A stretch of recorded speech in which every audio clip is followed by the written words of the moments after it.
Halo agan-agan semua, kembali lagi di channel saya. Kali ini kita akan belajar bersama membahas mengenai sumber daya alam Indonesia. Kita akan sharing bareng mengenai sumber daya alam manusia. Tapi sebelum lanjut, jangan lupa like dan subscribe-nya. Karena like dan subscribe itu gratis. Dan jika merasa channel ini bermanfaat, silakan share dan isi komentar untuk kemajuan channel ini. Sebelum lanjut,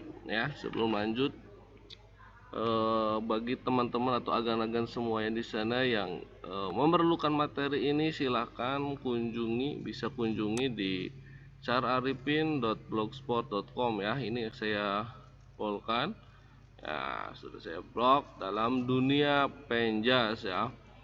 Banyak materi di sana mengenai pendidikan dan macam-macam.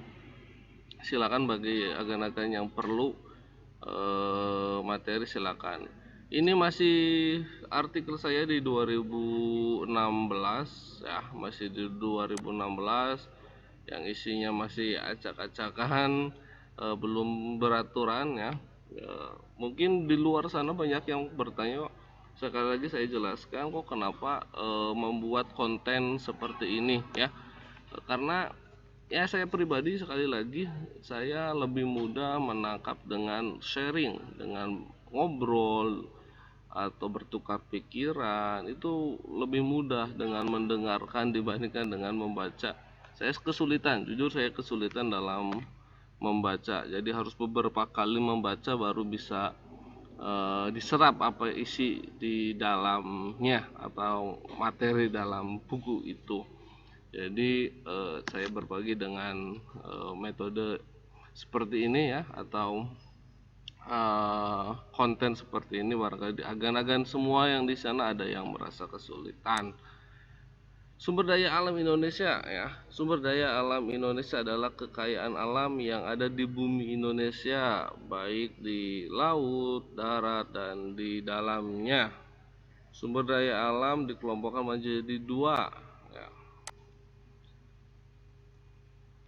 Yang pertama, sumber daya alam yang dapat diperbaharui atau bisa tumbuh lagi, bisa ada lagi, bisa muncul lagi setelah dipakai ya. Apabila telah berkurang dan habis, dapat dipulihkan kembali.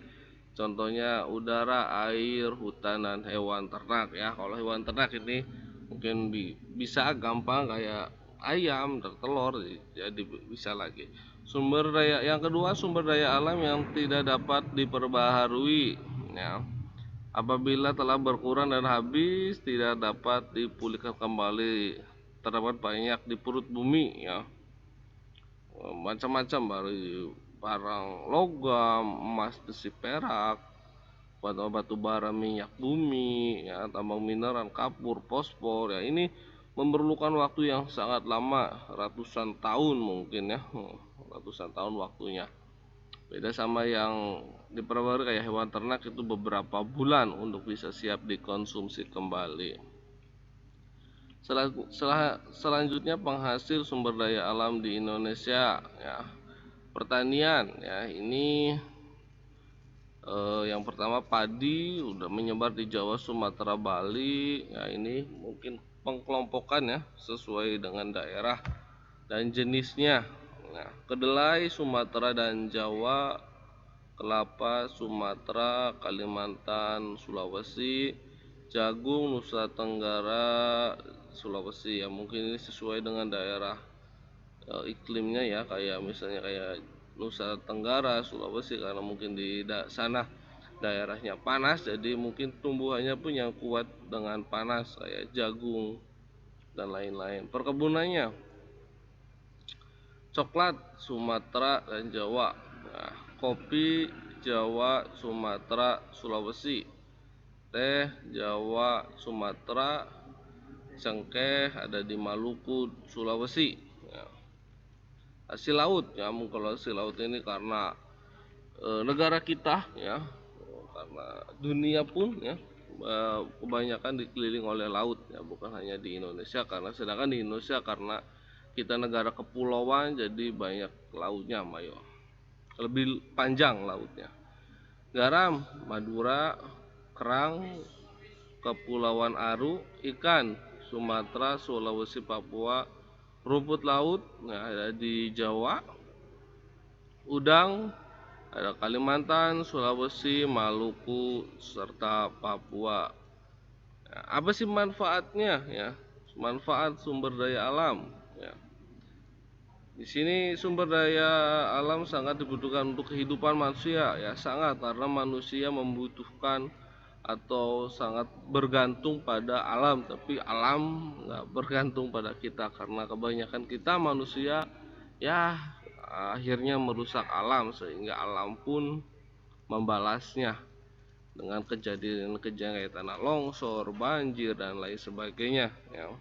Jadi mari kita bersama-sama untuk menjaga alam kita, menjaga alam di lingkungan kita, sekeliling kita, agar kelak bisa dinikmati oleh anak dan cucu kita.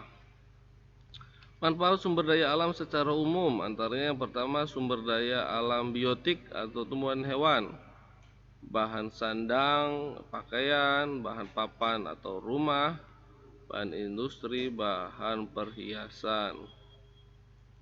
Yang kedua, sumber daya alam abiotik ya, air, di sini di dalamnya ada udara dan bahan tambang.